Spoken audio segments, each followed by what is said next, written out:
Muito bem-vindos, amigos de Carta Capital. Eu sou Alisson Matos, sou editor do site e tenho a honra de entrevistar hoje o cientista político Alberto Carlos Almeida e o geógrafo e professor Tiago Garrido, que escreveram o livro A Mão e a Luva, o que elege um presidente, publicado e lançado pela editora Record.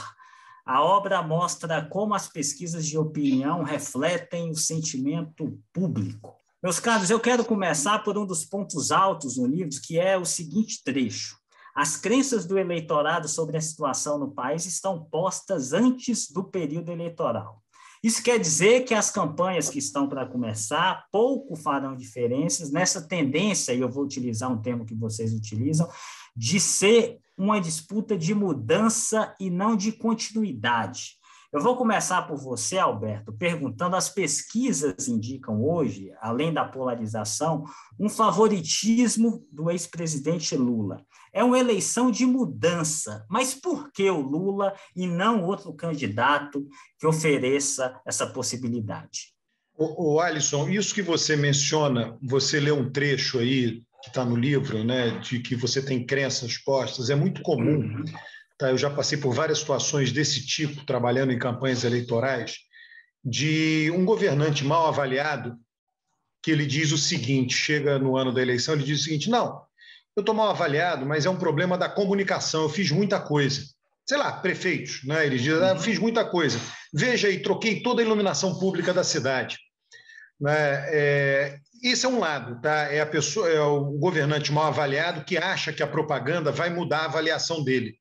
Então, ele põe a culpa na comunicação. E você tem um outro lado também, né, de que da oposição que vai enfrentar um governo bem avaliado, tá? Não é o caso agora do Brasil nacionalmente, eu estou dando a título de exemplo, a oposição vai enfrentar um governo bem avaliado, ela diz: não, a gente não fez oposição direito nesses últimos 3 anos, vamos agora aproveitar a campanha eleitoral e desconstruir o governo.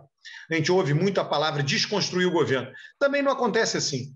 Né, as pessoas têm uma crença já estabelecida de que aquele governo, de novo, estou falando isso a título de exemplo, ele está bem avaliado, porque ele realizou algumas coisas para as pessoas, né, que elas consideram relevantes e elas dizem: não, eu vou querer a continuidade desse governo.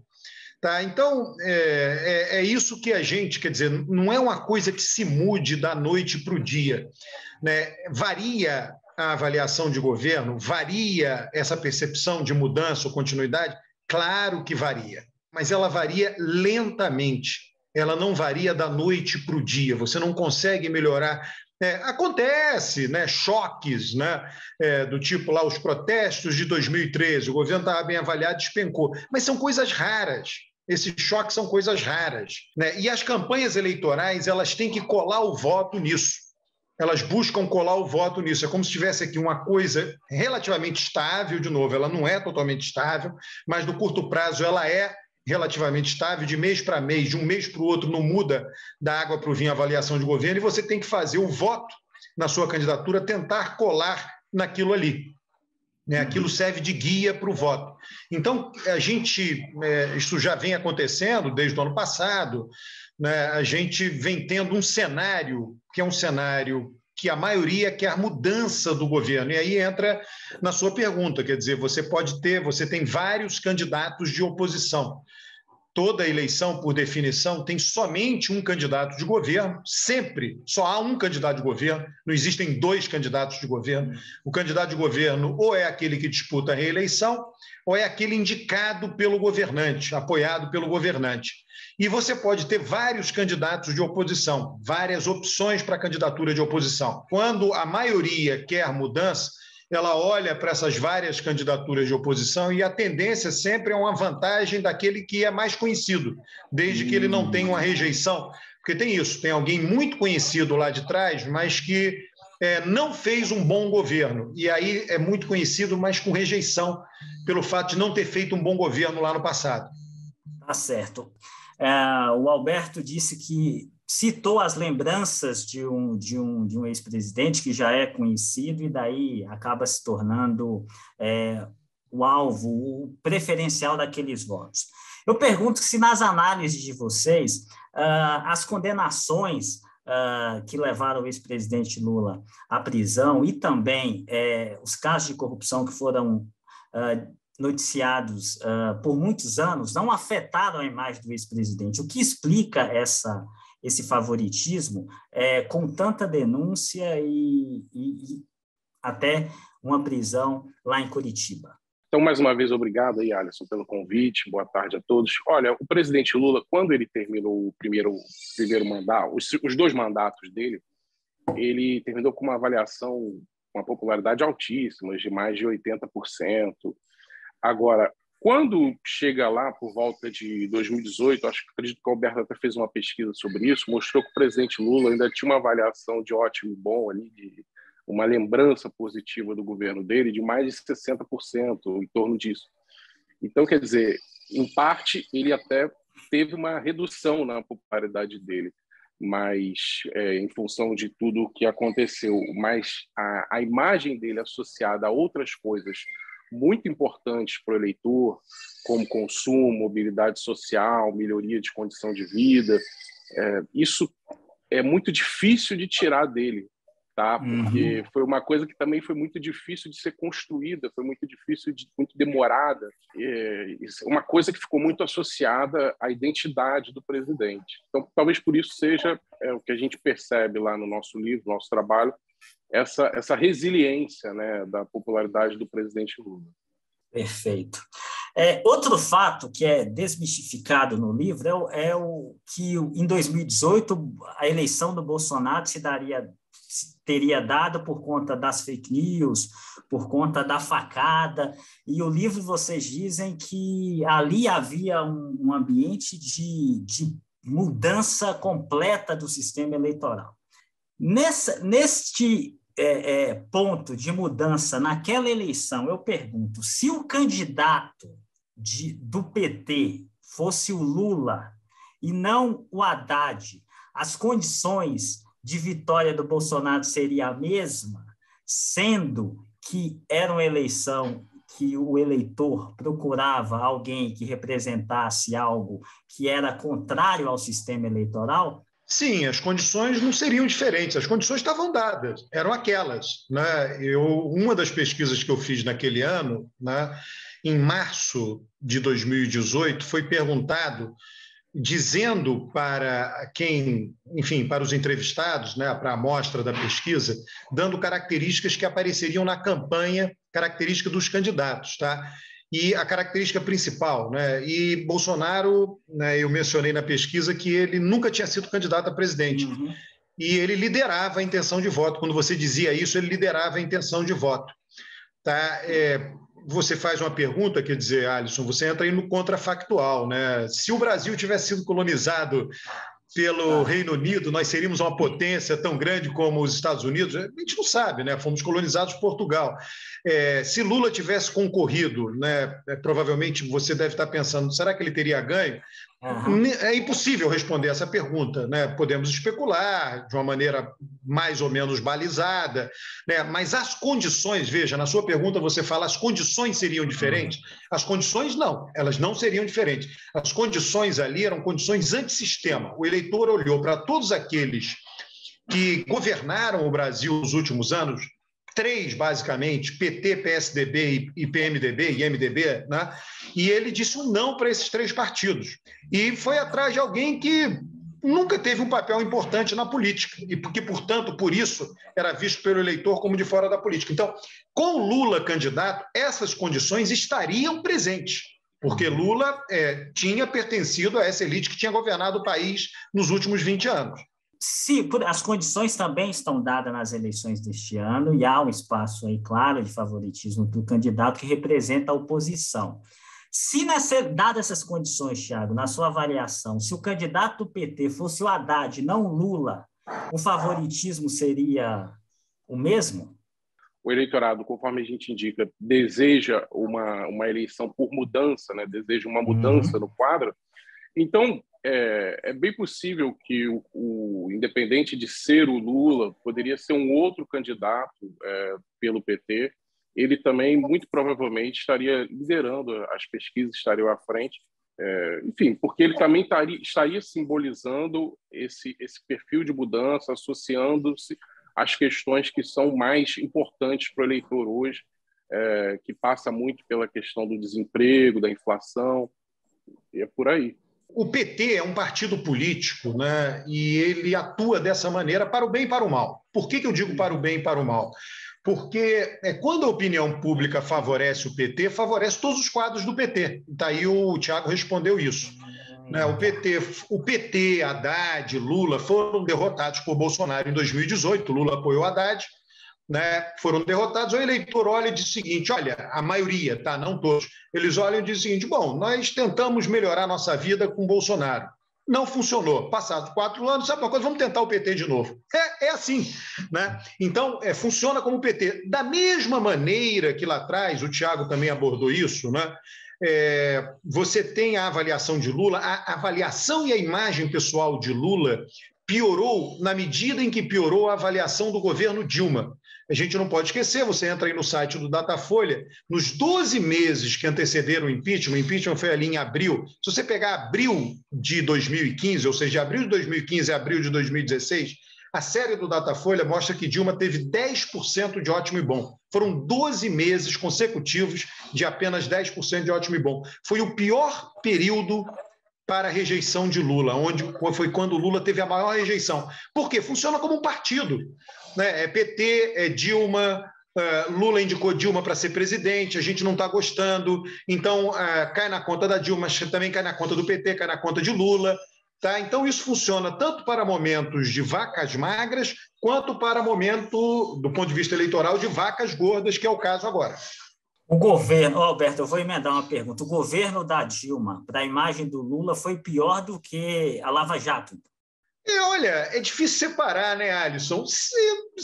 Olha, foi ruim, né? A série do Datafolha foi bastante ruim. Para você ter uma ideia, né? A série do Datafolha ela é muito cristalina com relação a isso.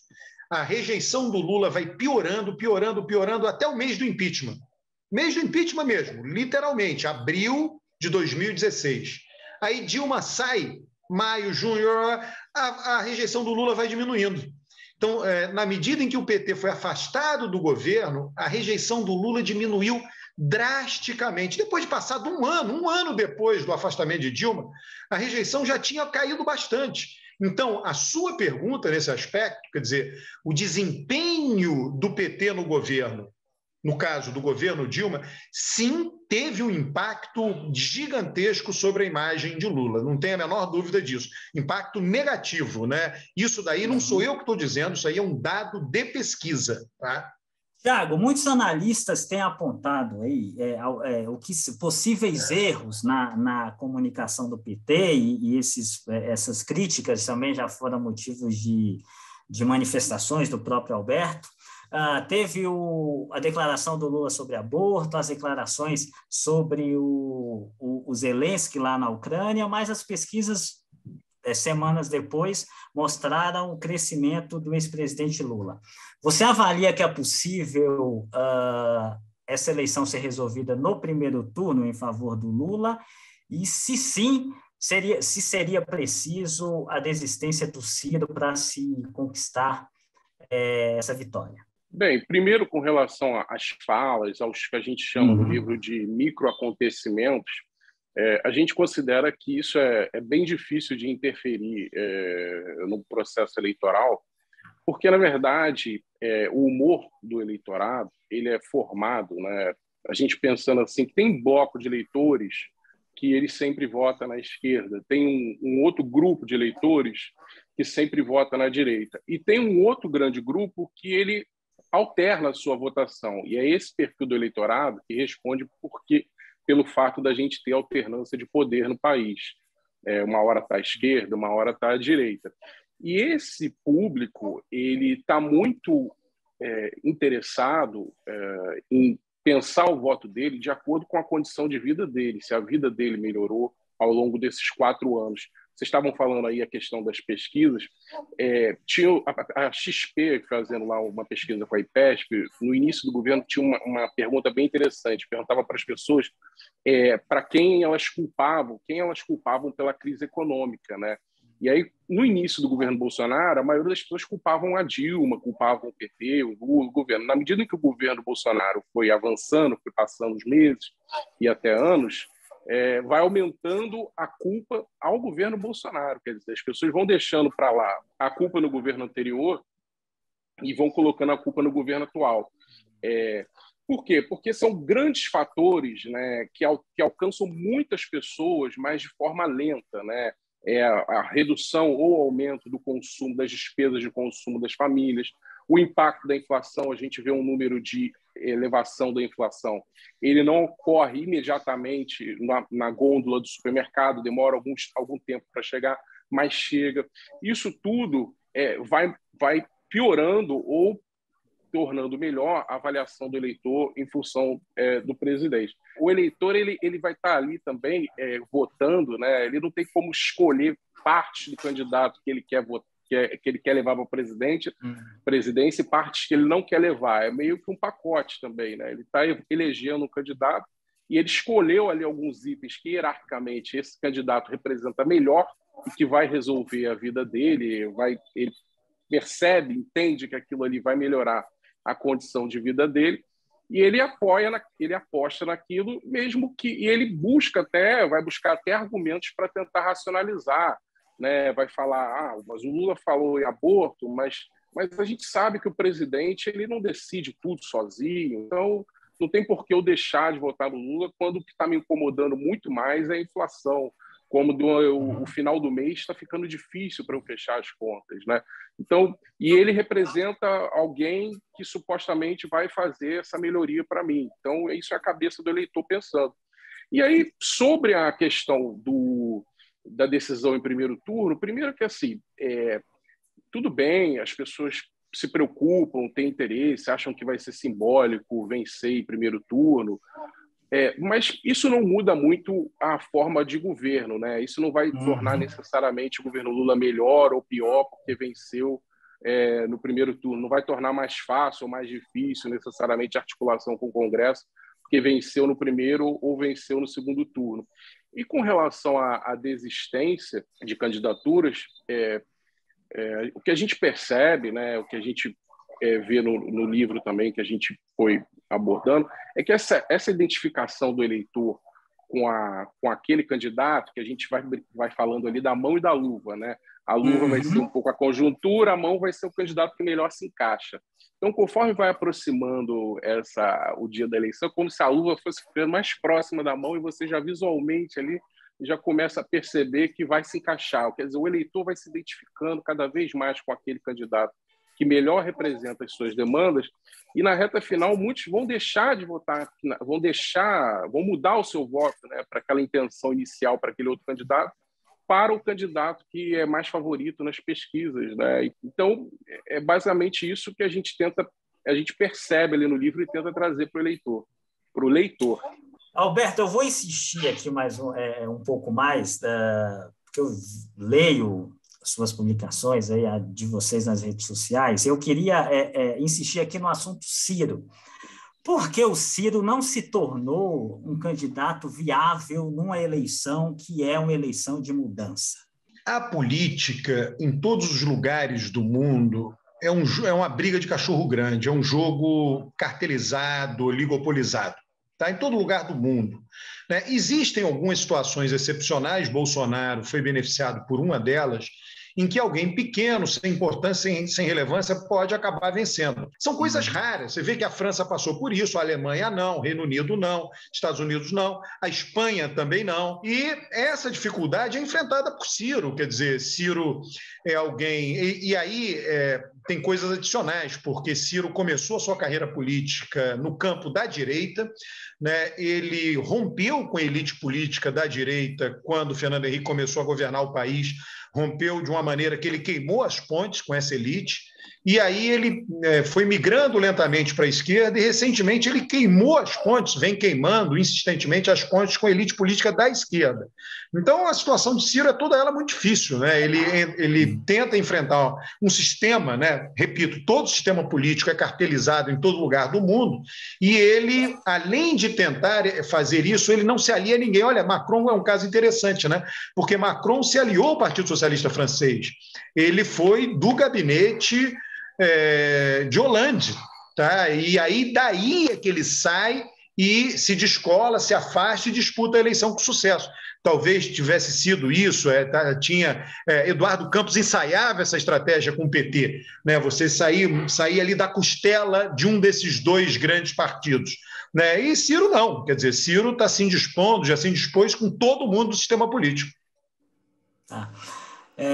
Tiago, vocês retomam no livro as eleições de 89, 94, 98, 2002, 2006, 2014, 2010, 2014, 2018, para falar da de 2022. Eu pergunto se, dado o cenário atual, tem alguma eleição que é possível comparar em termos de condições a que teremos esse ano? O que a gente, observando lá o livro, a gente pode comparar com a eleição de 98, porém com sinal trocado.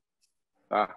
A gente tem lá o candidato à presidência favorito, muito conhecido por razões óbvias, né? O Fernando Henrique é o presidente da República, e você tinha o seu opositor, no caso era o Lula, também já muito conhecido, já era a terceira eleição dele, então seria um opositor muito conhecido perante o eleitorado nacional. E aí, no caso, a gente pega hoje, a gente tem um cenário um pouco parecido, porque essa eleição também essa eleição de 2022 guarda um certo ineditismo, né? Você tem um presidente e um ex-presidente disputando a vaga, né?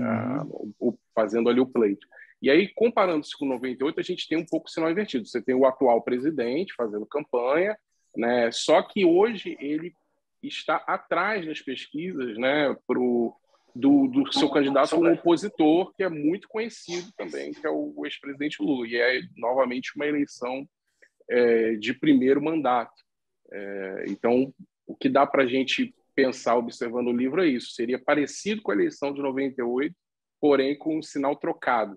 Dado a gente já discutiu aqui amplamente a questão de condições para a mudança nessa eleição, você acredita que é possível que alguma ação do Bolsonaro mude este cenário? Assim, a gente tem o desemprego recuou, ele pode, de alguma forma, intensificar a questão do Auxílio Brasil. Há algo a ser feito pelo Bolsonaro para mudar esse quadro, ou é uma batalha quase perdida? A situação fiscal do Brasil é muito difícil, é muito ruim, né? Você teve uma tentativa de consolidação fiscal incremental, né, com a ideia do teto de gastos, né? Muitos economistas criticam essa tentativa pelo fato de ser incremental, né? Por quê? Porque durante a realização de uma consolidação fiscal de longo prazo podem acontecer coisas, né, que estraguem essa consolidação. E aconteceu, a pandemia, né? A pandemia obrigou o governo, não tinha como, inevitável, a gastar muito. Né? Nunca se gastou tanto no país. Enfim, e o Brasil está dentro do quadro mundial. Em todo o mundo, né, você houve um aumento muito grande de gastos para socorrer os cidadãos e para socorrer as empresas. Então, a situação fiscal do país dificulta muito qualquer recuperação no curtíssimo prazo. Tá? Detalhe, essa é uma herança que ficará para o próximo governo. Né? Lula é favorito, em sendo eleito, ele terá que enfrentar essa mesma dificuldade fiscal que nós estamos aqui enfrentando. Né? E aí todas as medidas, elas encontram isso. O governo não tem capacidade de investimento, o governo não tem capacidade de investimento nas áreas que mais geram emprego. Então, eu vejo, do ponto de vista do governo, de uma maneira muito pessimista. Quer dizer, o governo dificilmente reverte esse quadro. Houve uma pequena melhoria em função da possibilidade de voltar a gerar os empregos de atividades que exigem aglomeração. Isso aconteceu aí na virada do ano. Bares, restaurantes, shows, no final do ano já tinha isso, de estádios de futebol, enfim, eventos que aglomeram muita gente. Isso já passou, isso já foi sentido, né? E aí vem a guerra da Ucrânia com impactos domésticos em todos os países do mundo. Para o eleitorado, a gente chama isso recorrentemente, chama atenção disso recorrentemente no livro, né? Os políticos, é natural, os políticos educam o eleitorado a vê-los como os responsáveis pelos acontecimentos. Né? Então, o político vai para a eleição, vai dizendo, olha, vote em mim porque Se eu chegar no poder, sua vida vai melhorar. Se a vida piora, ele vai dizer, pô, ele disse que ia melhorar, piorou, também foi por causa dele. Né? O eleitor não vai dizer, não, foi por causa da guerra na Ucrânia. Isso não existe. Né? Isso serve para todo mundo. Quer dizer, tem gente que diz, não, durante o governo Lula teve o desempenho que teve por causa do superciclo de commodities. Tá bom, vamos supor que tenha sido isso mesmo. O eleitor não quer saber. Ele está dizendo, minha vida melhorou com Lula presidente, portanto, ele foi responsável, eu quero que ele fique lá. Tem o outro lado, né? Esse é o lado positivo. O lado negativo, né? É que muitos dizem que a vida das pessoas piorou no governo Dilma por causa da bomba fiscal, bombas fiscais, Eduardo Cunha. O eleitor não quer saber disso. Ele disse, ela foi eleita dizendo que minha vida melhorou e minha vida piorou. Então, a responsabilidade é dela. Entendeu? Então, é sempre assim. O eleitor atribui responsabilidade àquele que está no governo, no cargo de presidente. Isso no que diz respeito a desemprego, inflação, economia, poder de compra. E por quê? Porque eles na campanha dizem isso. Bolsonaro dizia o quê e transmitia o quê na campanha? O Brasil está numa crise moral. Se nós combatermos a corrupção, sobrará dinheiro para investir e o país voltará a crescer. E isso não aconteceu, do ponto de vista do eleitorado. Tem uma situação sendo ventilada, Tiago, e direciono essa pergunta para você, que Lula e Bolsonaro devem se ausentar nos debates do primeiro turno. Eu pergunto a você se isso, no final das contas, faz alguma diferença para o eleitor escolher um candidato ou outro. Eu acredito que os candidatos até valorizem o debate, né? Participar do debate, comunicar a ideia que eles têm, o projeto que eles tenham para a presidência e tudo mais. Porém, o período de campanha já reduziu muito, né, das últimas eleições para cá. O número de debates cresceu, o número de propostas de debates cresceu bastante. E, assim, é pouco provável que uma participação no debate de um ou de outro candidato, conforme a gente observa lá no livro, seja capaz de mudar esse cenário eleitoral, seja o debate, seja uma entrevista num jornal televisivo de grande audiência, tá? É pouco provável que essas participações sejam capazes, ou por um lado, de aumentar, ou pelo contrário, de diminuir a intenção de voto de um candidato. Então, caso nenhum dos dois participem, evitem ir aos debates, será uma situação inédita, porém, dificilmente com algum impacto no humor do eleitor. Lá no livro vocês também analisam que em 2018 o Bolsonaro ocupou um espaço que antes era do PSDB nessa disputa com o PT, esquerda e direita. Esse espaço continuará sendo ocupado pelo Bolsonaro, independente da derrota dele? Vamos ver, né, Alisson? Vai depender, olha, isso quando você fala, vai depender de alguns outros resultados. Quem vai ganhar o governo de São Paulo? Não sabemos. Né? A Haddad está muito bem posicionado, a conjuntura é muito favorável para o PT em São Paulo. Mas vamos supor que um Tarcísio Freitas ganhe o governo de São Paulo. Né? Qualquer governador de São Paulo se torna uma estrela nacional. Né? E aí Bolsonaro... Então, tem muitas variáveis aí que estão em jogo. Né? O que é a elite política brasileira? Isso inclui magistrados indicados pelos políticos. Qual o destino que a elite política brasileira vai querer dar a Bolsonaro? Prender, eu acho que não vai querer, mas será que ela vai querer torná-lo inelegível? Não sabemos. Né? Isso tudo vai depender. Eu acho que, a princípio, não vai querer, mas, enfim, são desdobramentos que são imprevisíveis, é um fato. Tá? Então, é claro que um ex-presidente, está aí Lula, né? É claro que um ex-presidente é sempre uma figura muito importante. Né? Ainda mais Bolsonaro, que zela por manter aquele seu eleitorado, digamos assim, o eleitorado mais fiel a ele, 25%, talvez 30% do eleitorado nacional. Então, ele continua no jogo. Pelo menos a gente vai ver isso em termos de opinião pública.